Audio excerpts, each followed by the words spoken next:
Yaorana, je voudrais te parler aujourd'hui de la correspondance entre la médiumnité, certains soins énergétiques et certaines pseudo-pathologies psychologiques ou psychiatriques qu'on peut nous amener à notre époque, si tu veux. En fait, par exemple, je vais te donner une comparaison. Il y a des diagnostics qui sont faits par des toubibs, mais en fait, déjà rien que le terme diagnostic, il est pas bien utilisé, puisque dans ce terme, on peut en comprendre qu'il y a une pathologie, qu'il y a un problème, donc qu'il y a comme une forme de maladie.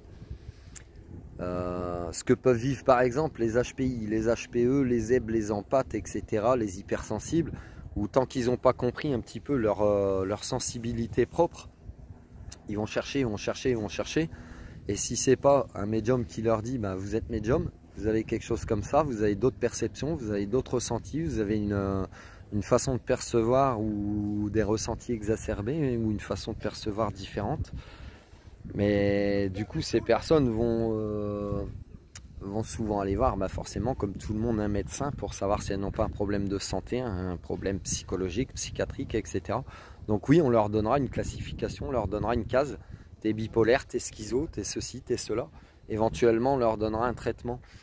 Et en fait, dans mon parcours, si tu veux, je suis de plus en plus en contact avec des personnes qui sont un peu dans ce style, qui sont en mode bipolaire, en mode schizophrène, qui ont parfois même des traitements, mais pourtant en discutant avec ces gens, en leur faisant des soins énergétiques, etc., en leur parlant un petit peu de médiumnité, ces gens comprennent d'eux-mêmes qu'en fait ils sont pas malades. Alors attention, je te dis pas tout le monde, parce qu'il y a des gens qui ont vraiment des pathologies qui nécessitent un traitement, mais certaines personnes se confondent avec certaines pathologies. Elles se confondent pourquoi? Parce qu'elles-mêmes elles ne comprennent pas, et que beaucoup peut-être de choses de leur entourage leur sont amenées et leur font peur. Oui, t'as l'air dépressif, t'as pas l'air bien, t'es malade, mais t'entends des voix, tu devrais consulter, t'as peut-être un problème. En fait, peut-être pas.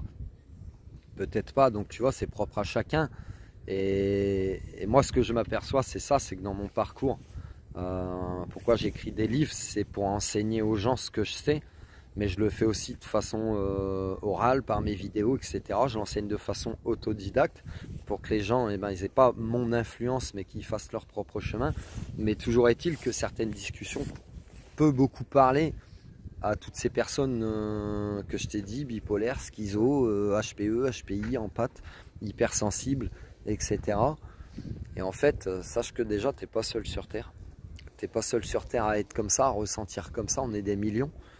Et que si tu as consulté des médecins et qui t'ont indiqué des pistes, mais qui peut-être tu sens que ça te convient pas, tu te sens pas finalement malade au fond de toi, etc. Pose-toi des questions. Pose-toi des questions et fais des recherches. Pose-toi des questions sur toi-même, fais des recherches, bien sûr. Parce qu'il y a beaucoup, par exemple, d'empathes, d'hypersensibles, d'HPI, d'HPE, de zèbres, qui prennent conscience qu'ils ont ce qu'on appelle des capacités extrasensorielles, des capacités médiumniques, c'est-à-dire qu'ils entendent des voix, ils voient des choses, ils ressentent des choses, que ce soit dans les lieux, que ce soit au niveau des personnes, ils font de la lecture d'âme, ils s'en rendent pas compte. Donc du coup, c'est des personnes qui peuvent être beaucoup en stress, parce que elles ne comprennent pas du tout ce qui leur arrive. C'est exactement ce que tu vis avec les symptômes de l'éveil, si tu veux. Donc voilà, ça peut te donner des pistes. Et donc parfois, peut-être que certaines personnes sont classifiées par des docteurs. Oui, vous avez telle ou telle pathologie, vous êtes bipolaire, vous êtes schizo, vous êtes hypersensible, vous êtes ceci, vous êtes cela, comme si c'était une maladie.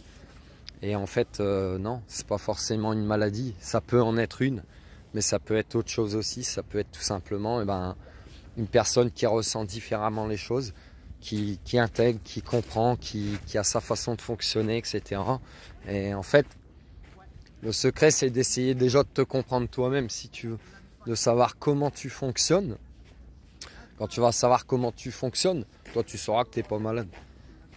Toi le médium en éveil, toi l'empathe, l'HPI, le zèbre, machin, tu découvres des trucs qu'on t'a foutu dans la tête aussi, parce que quand tu as accès à ces capacités médiumniques, à ces capacités extrasensorielles, forcément ça bouscule beaucoup de choses qu'on a pu t'inculquer depuis que tu es né, que tu penses qu'ils sont impossibles, alors qu'en fait si tu expérimentes la télépathie, si tu expérimentes les soins énergétiques ou le magnétisme à distance, tu prends conscience que la distance n'a pas d'impact, qu'il y a des choses invisibles que beaucoup, invisibles donc que beaucoup ne voient pas, mais pourtant c'est pas parce qu'on les voit pas qu'elles n'existent pas. Pense au Wi-Fi par exemple.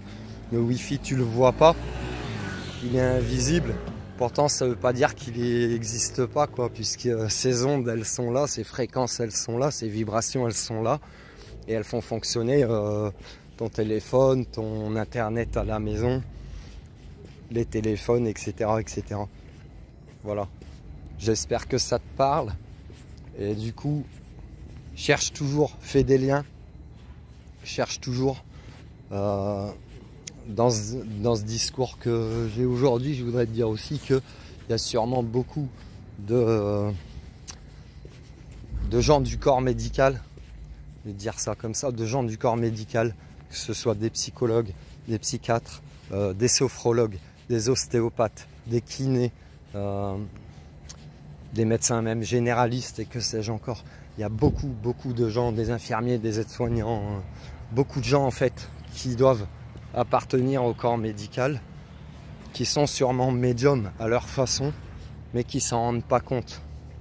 Et ça, ça rejoint un petit peu ces gens qui se pensent malades, mais qu'en fait ils sont médiums aussi, ils s'en rendent pas compte. Donc tu vois, il y en a beaucoup de tous les côtés. Et voilà, j'espère que ça te parle. Tu peux liker, tu peux t'abonner, tu peux partager, tu peux trouver mes livres sur librinova.com. Il y a mes 2 premiers livres. Il y en a un qui traite sur l'empathie, sur la compréhension. Enfin, c'est le premier volet d'une trilogie. Il s'appelle Eyoka, le guide de l'empathie du 21e siècle. Où je t'y explique, c'est propre à moi, mais ça peut parler à d'autres personnes.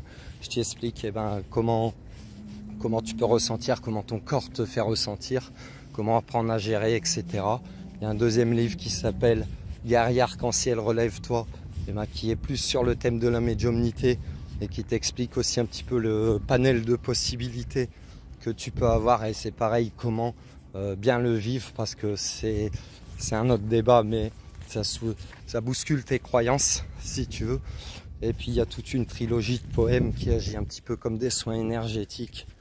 Voilà, tu peux trouver tout ça sur librinova.com en tapant Yann Dequin. Tu peux me retrouver aussi tous les matins sur ma page Facebook, sur Instagram, pour les énergies avec les cartes tous les jours. Si tu as besoin d'une guidance privée, tu peux me contacter, ou d'un petit bracelet, voilà, d'un talisman, quelque chose. N'hésite pas, vas-y. Allez, prends soin de toi, bisous, bye, je t'aime.